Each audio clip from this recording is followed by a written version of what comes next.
जो लोग कहते हैं कि भाई औरतें चुन के भी आ जाएंगी, क्या हो जाएगा, उनके पति उनकी जगह बैठ जाएंगे, उनके जेठ उनकी जगह बैठ जाएंगे, उनके देवर या उनका बेटा या वो।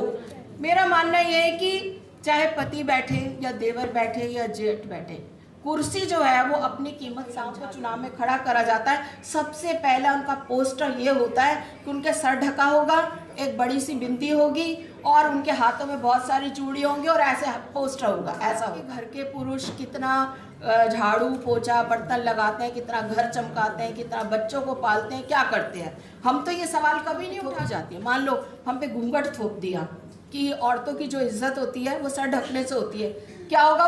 वो थोड़े दिन बाद औरतें कहने लगी हमें तो सर ढकना अच्छा लगता है।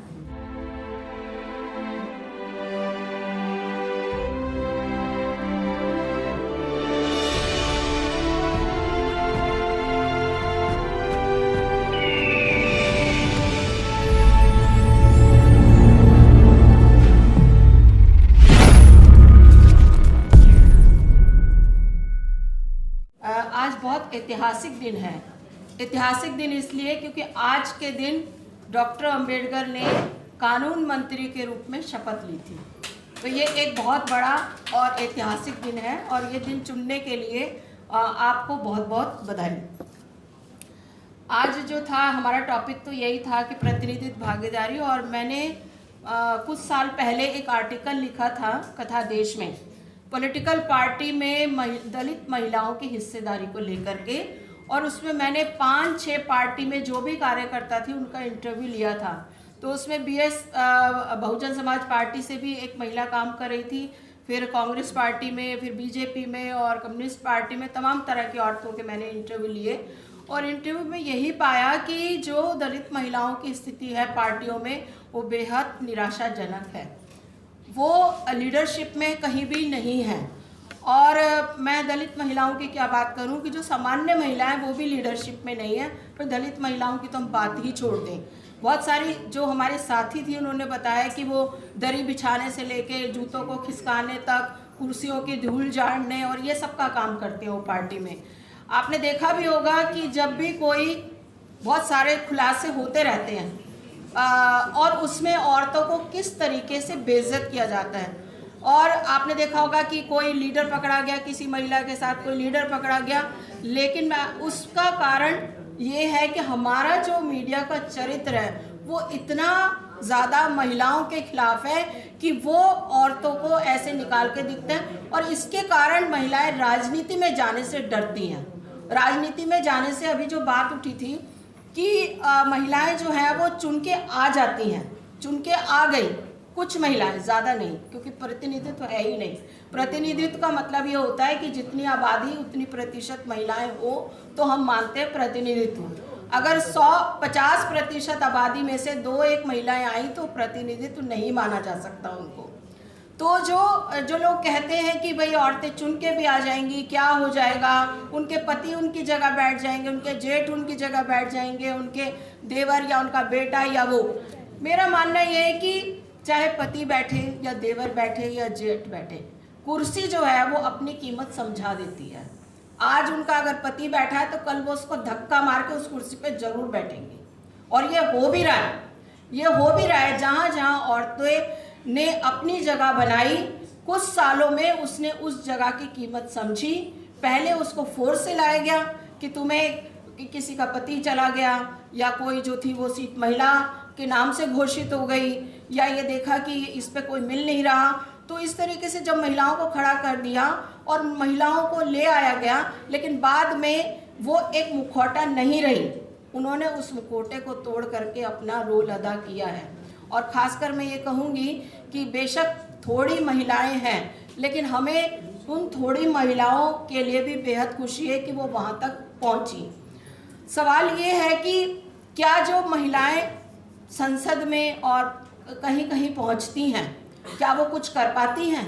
और जब मैं 33% आरक्षण की बात जब हुई, मेरा मानना यह है कि आरक्षण 33% ही क्यों होना चाहिए था, 50% क्यों नहीं होना चाहिए। हमने कोई पार्टी ऐसी नहीं देखी जिसमें कि जो है वो खुले दिल से ये कहे कि ये महिलाओं को हम 50% दे रहे हैं। जैसे जैसे समय जा रहा है वैसे वैसे महिलाओं का प्रतिशत कम हो रहा है। बड़ी हैरानी की बात है। पहले लोगों में नैतिकता होती थी, पहले पार्टियों में नैतिकता होती थी, वो ये कहते थे महिलाओं को लाएंगे, ये हमारा एक कार्यक्रम है। लेकिन अब वो नैतिकता भी ख़त्म होती जा रही है। पॉलिटिक्स जो है वो इस तरह की होती जा रही है कि जितना भी जो भी किसी भी तरीके से महिला, सबसे ज़्यादा जो गाज गिरती है वो महिलाओं पे गिरती है, और उस महिलाओं में भी दलित महिलाओं पे गिरती है, तो उनका प्रतिशत तो और कम होगा। सिर्फ रिजर्व सीट पे ही, अगर रिजर्व सीट है तभी कोई दलित महिला खड़ी होगी या कोई जो है वो उस तरह की महिला खड़ी होगी। तो राजनीति में जो हम देखते हैं कि प्रतिनिधित्व का सवाल बहुत ज़्यादा, बहुत ही कम है। एक बात और जो मुझे बहुत खलती है, वो खलती ये है कि जब हम बात करते हैं कि जो औरतों के सवाल को जब हम ये देखते हैं कि हम उसको ये मानना शुरू कर देते हैं कि वो महिला है और वो जो है अपने दायरे में रह के बात करें। अगर वो महिला है तो वो कृषि की बात क्यों नहीं कर सकती? अगर वो महिला है तो वो बाकी जो सबसे पहले हमारे जो वक्ता थे उन्होंने ये बोला, सईदा हमीद जी ने बोला था कि महिलाओं को हमें एक दायरे में देखने के लिए। मुझे बड़ी हंसी आती है जब महिलाओं को चुनाव में खड़ा करा जाता है, सबसे पहला उनका पोस्टर ये होता है कि उनके सर ढका होगा, एक बड़ी सी बिंदी होगी और उनके हाथों में बहुत सारी चूड़ी होंगी और ऐसे पोस्टर होगा, ऐसा होगा। तो आप ये बताइए कि जो पॉलिटिकल पार्टीज हैं वो कब छवि तोड़ती हैं? कोई छवि नहीं तोड़ती, बल्कि वो उस तरह का बढ़ावा देती हैं कि इस तरह की महिलाएं आए जो घरेलू हों, जो अपने संस्कारों में जीती हों, जो परिवार को महत्व दे, जो पति को महत्व दे, जो पहले घर देके और फिर जाके पार्लियामेंट में बैठे या फिर जाकर के किसी दफ्तर में बैठे। तो ये स्टीरियोटाइप छवि ये औरतों ने नहीं गढ़ी है। आपको मैं बताऊं, जो हमारे एक साथी कह के गए थे कि औरतें औरतों को क्यों दुश्मन, औरतें औरतों की दुश्मन होती है। भाई हम कभी आपसे ये नहीं पूछते क्या घर में औरतें जो आदमी जो है कभी झाड़ू पोछा करते हैं? औरतों से ये उम्मीद की जाती है कि वो जो है वो औरतें औरतों की दुश्मन होती है, लेकिन औरतों ने कभी ये सवाल नहीं उठाया होगा कि भाई आपके घर के पुरुष कितना झाड़ू पोछा बर्तन लगाते हैं, कितना घर चमकाते हैं, कितना बच्चों को पालते हैं, क्या करते हैं। हम तो ये सवाल कभी नहीं उठाते क्योंकि हमारे जहन में ही नहीं आता ये सवाल कि हम ये कहें कि हम इस तरह, क्योंकि हमारे जो एक स्टीरियोटाइप छवि है कि औरतों को ये काम करना है, क्योंकि औरतों को ये काम करना है तो उनका दायरा बहुत छोटा हो गया है और छोटा कर दिया गया है। इसमें मैं जो है वो जो सीधे तरीके से औरतें औरतों की दुश्मन नहीं है, ये व्यवस्था औरतों की दुश्मन है। हम जो है व्यवस्था के सवाल को बहुत नैरो करके उसको और सास और नंद तक खींच के ले आते हैं उसको। तो ये व्यवस्था का प्रश्न है जो मजबूर करता है कि घर का काम औरत करेगी, अगर बहू ने नहीं किया तो सास को करना पड़ेगा, सास ने किया तो नंद को करना पड़ेगा। अल्टीमेटली कपड़े जिसको धोने हैं वो ही धोएगा, बाकी आदमी आराम से बाहर घूमेगा, उसे धुले हुए प्रेस कपड़े चाहिए। तो वो क्यों लड़ेगा घर में? अगर उसे धुले हुए कपड़े मिल गए, उसे बना हुआ खाना मिल गया, उसे घर साफ सुथरा मिल गया, तो वो क्यों कहेगा किसी को, क्यों लड़ेगा किसी को? देखो उसके कपड़े मत धो, 10 दिन आकर के अपनी औरत पे डंडा मारेगा वो कि मेरे कपड़े क्यों नहीं धुले। फिर ये जो लड़ाई डाइवर्ट हो जाएगी, फिर कहेंगे आदमी औरत का दुश्मन होता है, क्योंकि अभी सारे काम जो है वो सिंगल हैंडेड औरतें संभाल रही हैं। तो मेरा जो मैं ये कहना चाहती हूँ कि जो हम जिस तरीके से राजनीति को देखते हैं और पर्सनल चीज़ों को बिल्कुल जो है वो छोड़ देते हैं, तो जो राजनीति है उसमें जो भागीदारी है हमें सुनिश्चित करनी पड़ेगी। और दोनों तरह के पॉलिटिक्स में, एक तो जो हमारी जिसे हम कहते हैं राजनीति, और एक जो है पारिवारिक राजनीति, वो हमें सेट करना पड़ेगा। और ये सेट जो होता है ना कि बहुत बार हम जाके बोलते हैं कि हमें औरतों की आज़ादी चाहिए, औरतों की आज़ादी चाहिए, लेकिन घर में हम उतने ही मानसिकता से ग्रसित हैं। घर में हम उस मानसिकता से, जब हम संसद में जाके बैठते हैं, जब हम कहीं जाके बैठते हैं, जब हम भाषण देते हैं, तो हम भी तब हमारी मानसिकता उससे मुक्त नहीं होते। तो इसलिए मुझे लगता है कि एक तो ये बात हमें दोनों स्तर पे, जो राजनीति है वो दोनों स्तर पे हमें एक साथ बात करने की ज़रूरत है। और हम किसी व्यक्ति को कटघरे में ना करके हमें व्यवस्था को कटघरे में खड़ा करना चाहिए कि वो व्यवस्था जिसने आदमी को सर्वोच्च बनाया, औरत को उसको नीचे बनाया। और हम जब असमानता की बात करते हैं तो हमें लगता है कि घर के समानता की ज़रूरत नहीं है। और बाबा साहब इसी समानता की बात करते थे।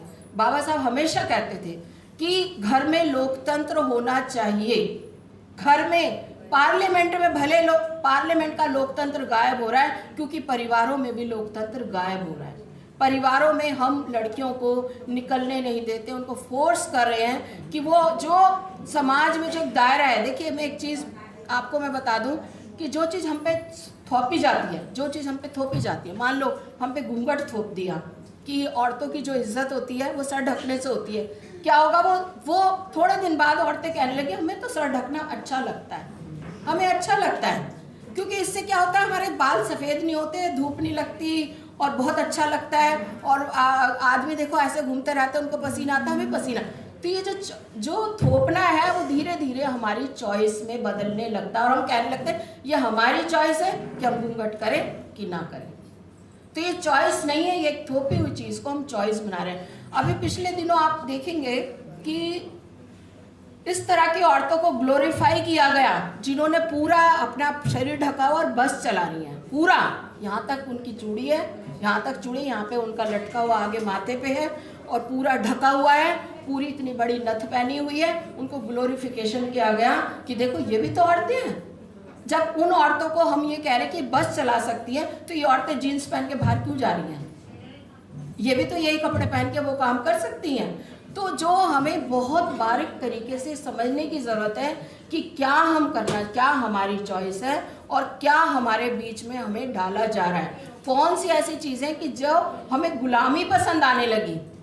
हमारे जो गुलामी के बाबा साहब ने हिंदू नारी का उत्थान पता नहीं किताब लिखी, अगर आप पढ़िए, कि जो गहने थे, जो पाजेब थी, जो ये हमारे ये जो मांग थी या जो भी हाथ में मोटे मोटे कड़े थे, वो औरतों को भाग ना सकें, वो अपनी मर्जी के काम ना कर सकें, वो डिपेंड हो जाए, इसलिए उनको ये चीज़ें पहनाई गई। लेकिन अब ये हमारे शौक हो चुके हैं, इनको अब हम शौक कहते हैं और बाजार में उसमें और तड़का लगा दिया कि वो जो है वो ला करके तरह तरह की सुंदर सुंदर पजेबें, मतलब बेड़ियाँ जो कि बेहद खूबसूरत है, गले का हार जो कि बहुत खूबसूरत है, 10 तोले का सोने का है, लेकिन ये नहीं समझ रहे कि ये हमारे एक फांसी का फंदे की तरह काम कर रहा है। बेशक वो आपकी मनी है।